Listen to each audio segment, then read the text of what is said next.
بەیاننامەی کومیتەی ناوەندی حزبی کۆمۆنیستی ئێران بە بۆنەی 42هەمین ساڵیادی دامەزراندنی حیزب 11 خەرمانانی ساڵی 1404 هەتاوی یادی 42 ساڵەی دامەزراندنی حیزبی کۆمۆنیستی ئێرانە.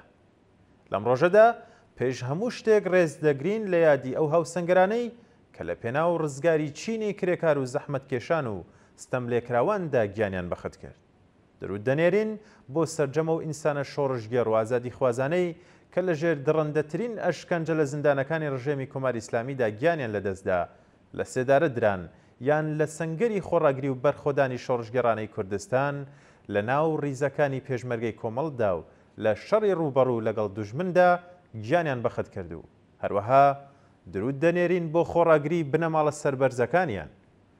ڕێزدەگرین لە خۆڕاگری سەرجەمە و زیندانیە سیاسیانەی کە لە بەرامبەر دەستگای سەرکوتدا قارەمانانە ڕاوەستاون و هیوادارین شەپۆلی خرۆشانی جەماوەری بێبەش دەرگای زیندانەکان تێک بشکێنێت و ئەم مرۆڤ ئازادی خوازانە بگەڕێنێتەوە ناو باوەشی گەرمی ئازیزانیان. دامەزراندنی حزبی کۆمۆنیستی ئێران لە 11 خەرمانانی ساڵی 1362 هەتاوی هەنگاونان بوو بەرەو ئەو ڕێگایی کە چینی کرێکار دەتوانێت و دەبێ بە سەرکەوتویی بیپێوێت بۆ ئەوەی لە چینی چەوساوە و بێبەشکراوی ئەم کۆمەڵگایە بگوازرێتەوە بۆ چینی دەسەڵاتدار، بۆ ئەوەی کۆمەڵگای ئێران لە هەموو ئەو ئازار و مێنەتانەی کە زۆرینەی کۆمەڵانی خەڵکی ستەملێکرا و چەوساوە بەدەستیەوە دەناڵێنن ڕزگار بکات. ئەمڕۆ حیزبی کۆمۆنیستی ئێران لە دۆخێکدا ڕێز لە ساڵڕۆژی دامەزراندنی خۆی دەگرێت کە ڕژێمی کۆماری ئیسلامی لە گێژاوی قوڵترین قەیرانی سەردەمی دەسەڵاتدارێتی خۆیدا نۆقم بووە. دەستی ڕژێمی ئیسلامی لە دەستێوەردانە ناوچەیەکان کە ساڵانێک بە سەرچاوەی دەسەڵات و نەفوزی ئەو دادەندرا کورد بووەتەوە. ئەو پرۆژە ئەتۆمیەی کە بە تێچووی ملیاردها دۆلار لە بەرهەمی ڕەنج و کاری خەڵک گەیشتە بۆ کۆتاییەکانی وەک بەڵقی سەر ئەو تەقیەوە و هەمووی بوو بە دووکەڵ و بەدەم بادادرا. گەمارۆ نێودەوڵەتیەکان یان گەمارۆ نێودەوڵەتیە فرە ڕەهەندەکان ناکارەمەی گەندەڵی بەربڵاو و هەزینەی لە ڕادەبەدەر و سەرسوڕهێنەری نظامی و دەستێوەردانی ناوچەیی ئابووری ئێرانی گەیاندووەتە لێواری لە ناوچوون. بەرزبوونەوەی ئاستی هەڵاوسان، دابەزینی ئێجگار زۆری بەهایتمەن، بێکاری بەربڵاو، هەڵاوسانی بەردەوام، کەمی هەقدەست، کەمبوونی ئاو و کارەبا، تێکچوونی ژینگە و لە ناوچوونی سامانە سروشتیەکانی وڵات، ژیانی دەیان ملیۆن کەس لە خەڵکی ئێرانی کردوتە دۆزەخ. ئاکامی 46 ساڵ پڕوپاگەندەی کۆنەپەرستانە و پەرەپێدانی خورافات بە توێچوویەکی ملیاردها دۆلاری نەک هەر نەیتوانیوە ئامانجە ئیدۆلۆژی و سیاسیەکانی ڕژیم بەدی بهێنێت، بەڵکو بووەتە هۆی ئەوەی کە زۆرینەی خەڵک و بەتایبەت لاوان پشت لە بیر و باوەڕی ئاینی بکەن. ئیسلامی سیاسی لە دەسەڵاتدا شکستی هێناوە و بۆ هەمیشە لە گۆڕەپانی سیاسی ئێراندا سراوەتەوە.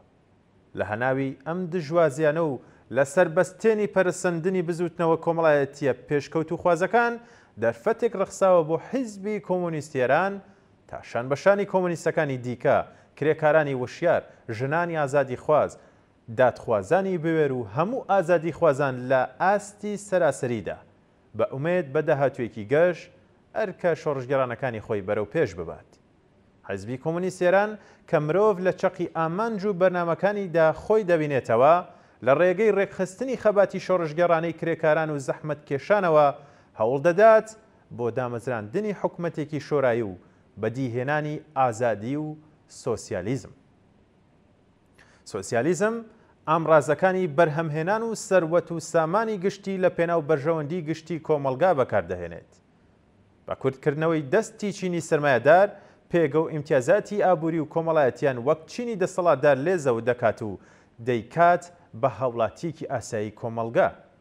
سۆسیالیزم بەرهەمهێنان نەک بۆ بەدەستهێنانی قازانج بەڵکو بە ئامانجی دابینکردنی پێداویستەکانی کۆمەلگا بەکاردەهێنێت. سۆسیالیزم لە بەری دیکتاتۆریەتی سەرمایە بەسەر ئابووری کۆمەلگادا بە میتۆتە بیرۆکراتیەکانیەوە بەرنامە ڕێژەیەکی یان بەرنامە ڕێژێکی ئەقلانی دیموکراتیک لەسەر بنەمای بەشداریکردن و بڕیاردانی ئاگایانە و ئازادانەی جەماوەری خەڵک بەگشتی دەکاتە بنەمای کارەکانی خۆی. سۆسیالیزم لە جیاتی سیستەمێک لەسەر بنەمای بەدیلگرتنی زۆرینەی کۆمەلگا لەلایەن کەمینەیەکەوە کە ئامڕەزەکانی وەبەرهێنانی بەڕێوە چوونیان قۆڕەخ کردووە. خوازیاری کاری هاوبەش و بەشداری هاوبەش و بەهرەمەندبوونی هاوبەشە. چەوسانەوەی مرۆڤ بەدەستی مرۆڤ کۆتایی دێت. ئامانجی سۆسیالیزم بریتیە لە دابینکردنی ژیانێکی شایستە بۆ هەمووان. هەروەها منداڵان و بەسەڵاتچوان و نەخۆشەکان بەو پەڕی چاودێری و ڕێزەوە دەپارێزرێت. سۆسیالیزم گەشەی تەکنەلۆژیا لە پێناو خزمەت بۆ دابینکردنی پێداویستە مادی و معنەویەکانی مرۆڤ و بەختەوەری ئەودا بەکاردەهێنێت و کەمکردنەوەی سەعاتەکانی کارکردنیش دەخاتە بەرنامەی کاری خۆیەوە. سۆسیالیزم دیواری لە ڕووخان نەهاتووی ئەو دابەشکاریە نەعادلانە یان ئەو دابەشکاریە نەعادلانە چینایەتی ئێستا تێک دەشکێنێت و بۆ یەکەم جار دەرفەتی واقعی بۆ پەروەردەی دڵخواز کاری دڵخواز و خۆبەخشانە و بۆ زۆربەی هەر زۆری خەڵک پێک دەهێنێت.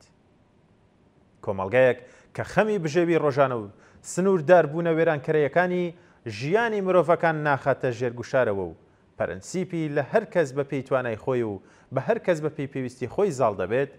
سۆسیالیزم ئەو کۆمەڵگای ئێستا بە چین و توێژ و امتیازاتی چینایەتیەوە کە لەسەر بنەمای نامۆبوون و بێدەسەڵاتی و گۆشەگیری مرۆڤەکان دامەزراوە هاوکار لەگەڵ ئەو ئیدۆلۆژی و خرافاتەنەی کە ئەو دۆخەی پاساو دەکەن بە مۆزەخانەی مێژووی دەسپێرێت و لە شوێنی ئەو کۆمەڵگەیەکی ئازادا دەمەزرێنێت کە تێیدا گەشەی ئازادانەی هەر تاکێک مەرجی گەشە سندنی ئازادانەی هەمووان بێت.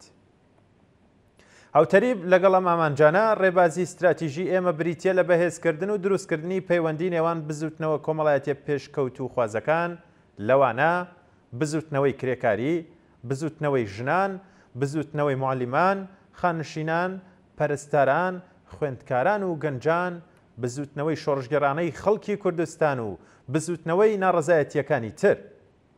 بزوتنەوە گەلێک کە هێزی بەرین و لە بن نەهاتووی شۆڕشی داهاتووی ئێرانن.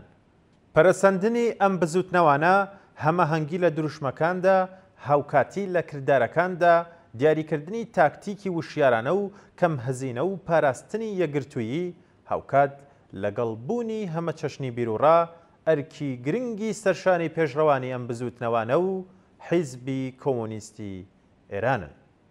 بەڵام تەواوی مێژی شۆڕشەکان سەلمێنەری ئەو ڕاستیان کە بەدی هاتنیەوە ئامانجانە تەنها بەهێزی وشیاری و هاوپشتی چینی کرێکار ممکن دەبێت. چینێکی کە لە حیزب و یان حیزبە سیاسیەکانی خۆیدا خۆی ڕێکخست دەبێت. حیزبی کۆمۆنیستی ئێران بە هەموو نەریت و مێژوویەکەیەوە شان بەشانی تێکۆشەرانی سۆسیالیستینەوەی نوێ خۆی لە بەشێک یان بە بەشێک لە بزوتنەوەیەکی لەو چەشنە دەزانێت و ڕۆڵی تێدا دەبینێت. دامەزراندنی ڕێکخراوێکی خاوەن پێگەی کۆمەڵایەتی لەسەر بنەمای سۆسیالیزمێکی زانستی نوێکراوە لە سەدەی 21 ئینتەرناسیۆنالیست ڕووناکبین خاوەن بەرنامە و ستراتیژ و سیاست گەلێکی ڕوون کە کۆمەلگا لە خاڵەوە چرخانە مێژی و هەستیارەکان سەرکەوتوانە تێپەڕ بکات و بەرەو سەرکەوتنی کۆتایی ببات. بژی حزبی کۆمۆنیستی ئێران بژی سۆسیالیزم. کۆمیتەی ناوەندی حزبی کۆمۆنیستی ئێران 11 خەرمانانی 1404 هەتاوی.